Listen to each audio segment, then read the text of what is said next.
Whoa. I'm running short of words right now, but I cannot afford this because I have to speak. Thank you so much for all the love, for all the warmth. Thank you for accepting me. Thank you very much.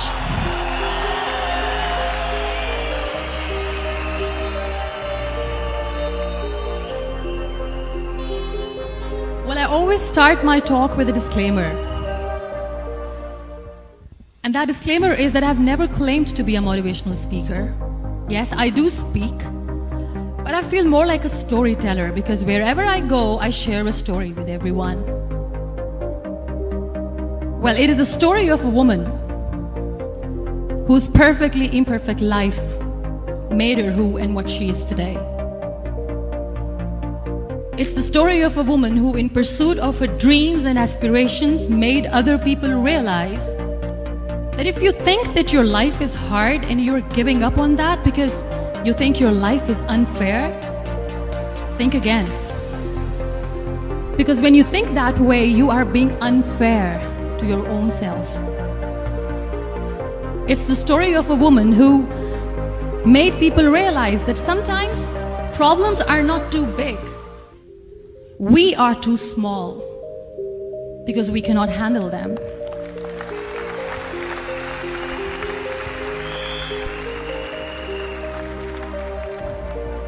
It is the story of a woman who with time realized that real happiness doesn't lie in success, money, fame.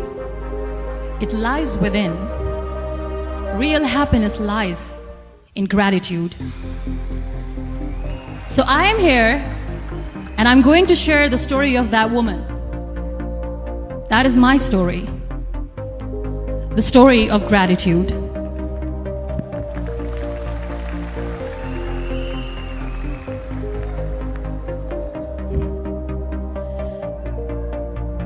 I love you too. I love you all.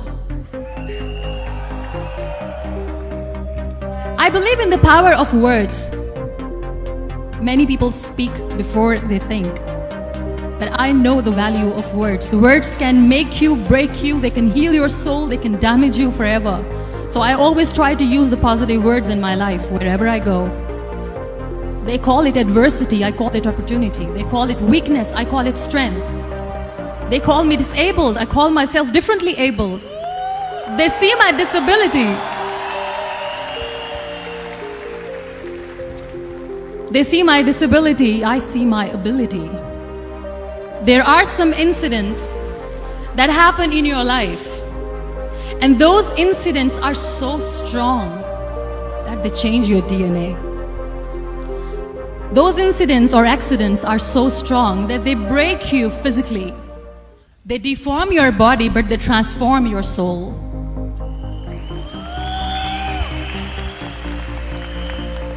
Those incidents break you, deform you, but they mold you into the best version of you. And the same thing happened to me. And I'm going to share what exactly happened to me.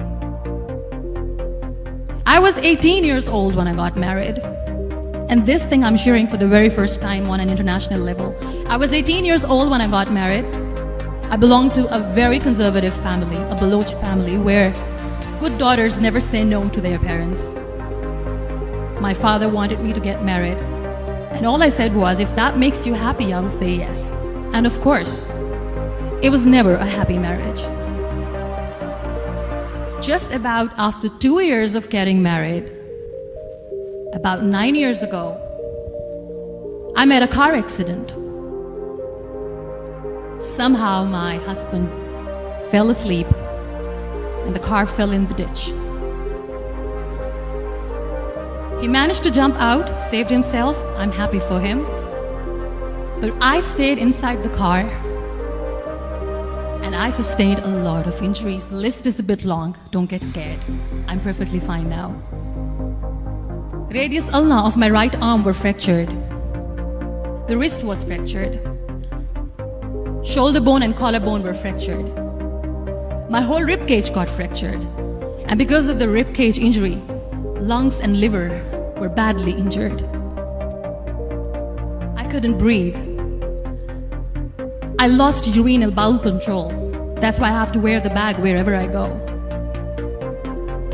But that injury that changed me and my life completely as a person and my perception towards living my life was the spine injury. 3 vertebrae of my backbone were completely crushed, and I got paralyzed for the rest of my life.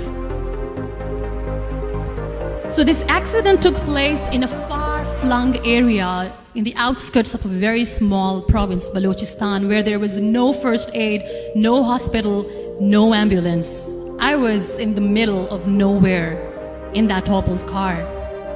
Many people came to rescue. They gave me CPR. They dragged me out of the car. And while they were dragging me out, I got the complete transection of my spinal cord. And now there was this debate going on. Should we keep it here? She's going to die. Where should we go? There is no ambulance. There was this 4-wheeler Jeep standing in the corner of the street. They said, put her in the back of the Jeep and take her to the hospital, which is 3 hours away from this place. And I still remember that bumpy ride. I was all broken. They threw me at the back of the Jeep and they rushed me to the hospital. That is where I realized that my half body was fractured and half was paralyzed. I finally ended up in a hospital where I stayed for 2.5 months. I underwent multiple surgeries. Doctors have put a lot of titanium in my arm. There's a lot of titanium at my back to fix my back. That's why people in Pakistan call me the Iron Lady of Pakistan.